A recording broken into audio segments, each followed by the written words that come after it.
আসসালামু আলাইকুম। আমি হাকিম ইমার তালুকদার, আপনাদের সাদর সম্ভাষণ। বন্ধুরা আমার চেম্বারে বা কমেন্টে অনেকে আমাকে বলেন যে হাকিম সাহেব, আমার 1 বছরের, 2 বছরের, 3 বছরের, 7 বছরের বাচ্চা রাতের বেলা কান্নাকাটি করে, তো তার কোনো চিকিৎসা আছে?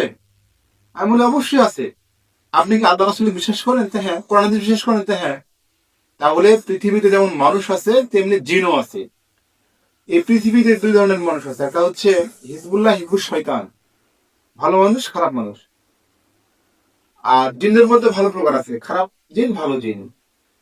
তো যারা খারাপ জিন এবং ভালো জিনগুলো মানুষের উপকার করার চেষ্টা করে, ক্ষতি করে না। আর খারাপ জিনগুলো মানুষের ক্ষতি করার চেষ্টা করে। রাসূল সাল্লাল্লাহু আলাইহি ওয়াসাল্লাম বলছেন, যখন সন্ধ্যা লাগে অর্থাৎ মাগরিবে যখন সালাতের জন্য আযান দেওয়া হয়, তখন জিনেরা চারিদিকে ছড়িয়ে ছিটিয়ে যায়। সে সময় আপনার গর্ভবতী মহিলা, শিশু সন্তান, এদেরকে আপনার ঘরের মধ্যে যেতে বলা হয়েছে এবং বলা হয়েছে যে যে দরজা বা জানালাটা লাগিয়ে দিবে বিসমিল্লাহ বলে যেন লাগাই দেয়। এবং আপনার 1 বছরের বাচ্চা যখন দুধ পান করাবে মা বোনেরা, তখন বিসমিল্লাহ বলে দুধ পান করায়, না হলে আপনার এক স্তন শয়তানে খাবে, আরেক স্তন আপনার ছেড়েই খাবে। এই জন্য আপনাকে ধর্মীয় অনুশাসন মেনে চলতে হবে, ধর্মীয় মূল্যবোধ পড়তে হবে। আপনারা আত্মিবে নববী, রুকাইয়া, এই বইগুলো পড়বেন। এর মাধ্যমে কোরআনের সহিহ সুন্নাহ, ইসলামাই চিকিৎসাগুলো জানতে পারবেন, রাসূলের চিকিৎসা পদ্ধতি জানতে পারবেন।